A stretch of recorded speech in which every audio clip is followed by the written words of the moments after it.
Welcome, everybody, to Friday Night Lights here on NBC3. I'm Nico Tamurian. It's the regular season finale for high school football, if you can believe that, and Class B is saving its best for last. Now, let me just give you a quick rundown here to set things up. 4 undefeated teams in Class B, and they're all playing each other tonight. What a way to wrap up the regular season and enter the playoffs. Now, we'll start with Cazenovia taking on Oneida, the Lakers, with another solid defense this season. And that's just a tease for a highlight in a moment. But first, how about the Cazenovia offense working well? Keaton Ackerman engineering the jive. TJ Cannell, the recipient there, and that would turn into this. Watch Jake Wozniak go around like a pinball machine. You can't take that guy down. Touchdown there. Now Oneida trying to get something going. Nick Hart looking for some space, but he gets hit behind the line. Ball comes out. John Nannery does his best J.J. Watt impression. The D lineman scoring. And my goodness, for a battle of unbeatens, how about Cazenovia? 64-18, they are your Class B East champions. Now let's go to the other Class B matchup, your Toyota High School Game of the Week with Kelly Cowan. Well, Nico, we've seen these two teams blow out opponents all season long on their way to perfect records. And in the final game of the regular season, these Section 3 powerhouses, West Hill and Homer, meet for our Toyota Game of the Week. It's a battle of undefeateds as West Hill tonight goes into West Hill with Homer in town. The Spartans fall behind 7-0 in the first quarter. They don't stay that way for long. That's Jaden Gavidia hitting Drew Cottrell in the corner of the end zone. You can see he just gets his feet down right there. Touchdown Homer. We go to the second half now. Homer up 13-7. Dylan Williams-Bachman just plowed over that defender on his way to the end zone. 27 Homer. And finally to the fourth, that's Alec Bush on a 45-yard touchdown run. This game just completely opens up in the fourth as Homer scores 27 points in the quarter. Bush finishes with 2 touchdowns and a school record 309 rushing yards. The Trojans run away with this one. 47-13 is your final. Down 3, 1, 2, 3. Clearly, West Hill prepared so well. They came and gave us some physical play in the line of scrimmage, better than we've probably seen all year to this point. And we didn't overreact to it. We did a great job of just listening. We're going back to fundamentals and basics and not trying to complicate things. And by doing that, the boys handled it well. We ended up, taking over eventually. But it was a heck of a game, a lot closer than that scoreboard showed. We just kept matriculating, as Coach likes to say, Coach Cottrell. We just kept running the ball down their throat, and it was just really good that it came out on our side. There. And for the second consecutive season, Homer goes undefeated in the regular season. Interesting to watch them in the playoffs. Nico. Kelly, I gotta say, I love Alec Bush's hair right there. Great stuff. Thank you for that report. East Syracuse Manoa already wrapping up a league title in the Class A American, stepping out of Section 3, taking on Horseheads from the Elmira area. Raquel Offman, not a good host here, but a great running back. Rumbles towards the goal line, 40-27 ESM in the third. Now, fourth quarter, Horseheads rallies. They get a touchdown there, back within 6. But the ensuing kickoff here, Horseheads, hey, why not? Going for the onside kick. Unfortunately, for them anyway, the Spartans not fooled. Returning it to the 30-yard line. Here we go. Jake Rodman, Chiari flag on the screen. Touchdown, Chiari. ESM up 46-34. Talk about a barn burner. The Spartans tack on one more. Fred Jones is zigging and zagging into the end zone. East Syracuse Manoa wins it 53-34, about 97 combined points there.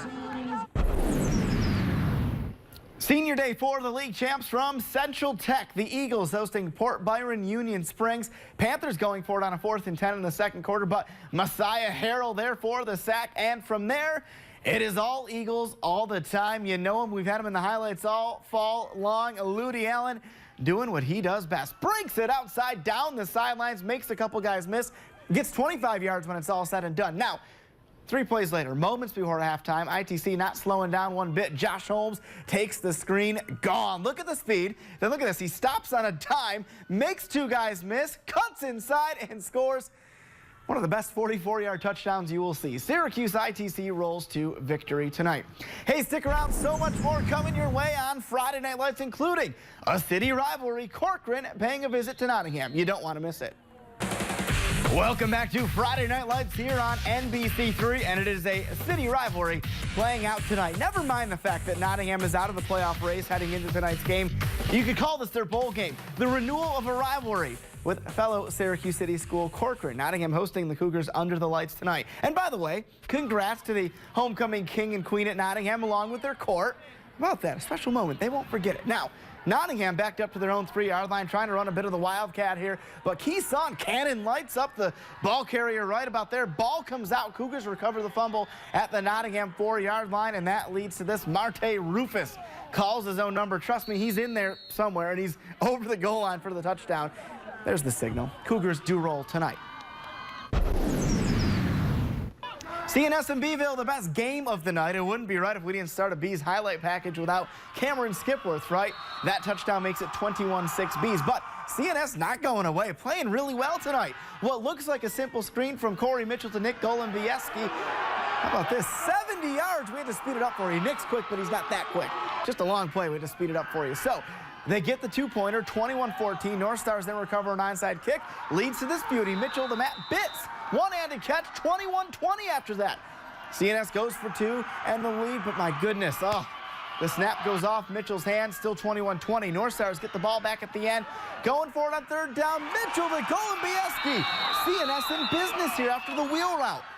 They're near the 50, but the Bees defense forces fourth down, 40 seconds to go. Mitchell rolls left, but the pass sails out of bounds. Ball game over. Baldwinsville escapes, 21-20, the final.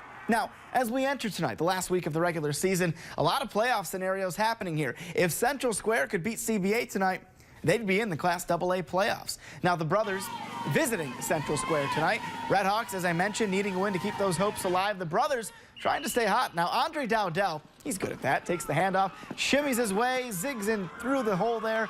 30-yard touchdown. CBA on top early. Now the Redhawks trying to get something going. Dominic Godecci airing it out here for Trey Grenga. Now look at this, a diving catch. It's a beautiful play. Almost like an outfielder with the full extension there, right? But they turn it over on downs, leading this. Another CBA drive. Jack Brodsky, Jack Whalem gets him close. They'll punch it in with Skeevy Scott a moment later. Brothers win it 33-20 was the final.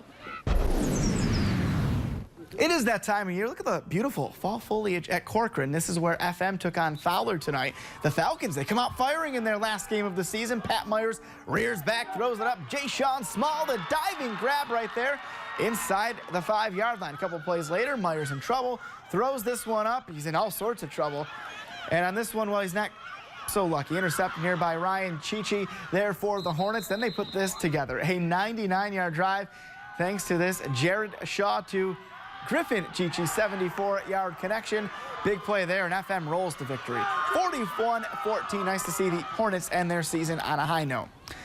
Well, getting away from high school for just a moment, of course, tonight is Orange Madness at the Carrier Dome, a chance for fans to see their new-look Syracuse basketball team up close and personal. You get Jim Boeheim in a Humvee here. Former Nottingham football star and currently our talented video journalist Quindell Williams gives us the sights and sounds at the Dome tonight.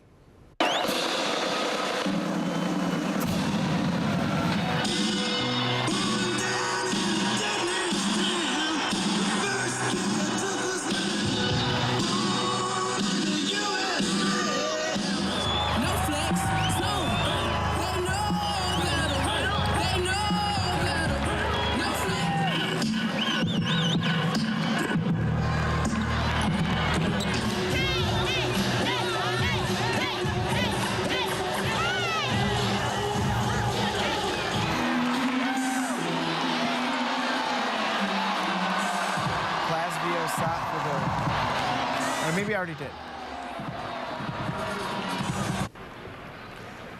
Now the SU men's basketball team is getting going on a new season. Coach Boeheim tells us today what he is most looking forward to this season. You know, there's really 2 tests for a freshman. You know, how do you handle practices? And he's certainly done that. Now, you know, how does he handle game conditions, game situations? And nobody knows the answer to that.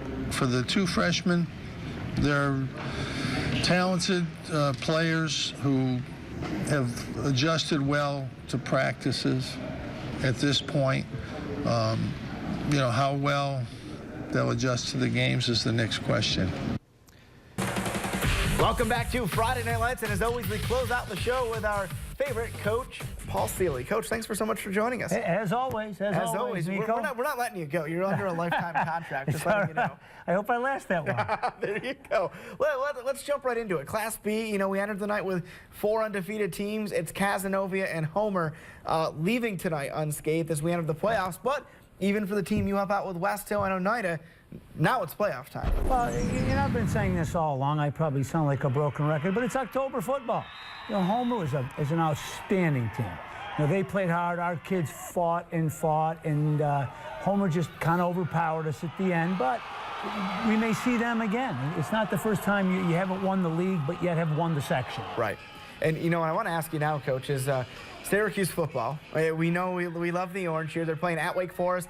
Technically not a must-win, but if you look at it, they really got to get this one. Well, you know, they've been so close. I just think that they're ready to explode. A.J. Long, what a good freshman. So those are the kind of sparks they need. The defense has been playing well. I think with the new coordinator, now a couple weeks into his job, I think it looks good for the Orange down there in Carolina. I love it, Coach Seeley. Thank you so much. Absolutely. So for Coach and Kelly Cowan, I'm Nico Tamurian. We'll see you next week on a playoff edition of Friday Night Lights on NBC3.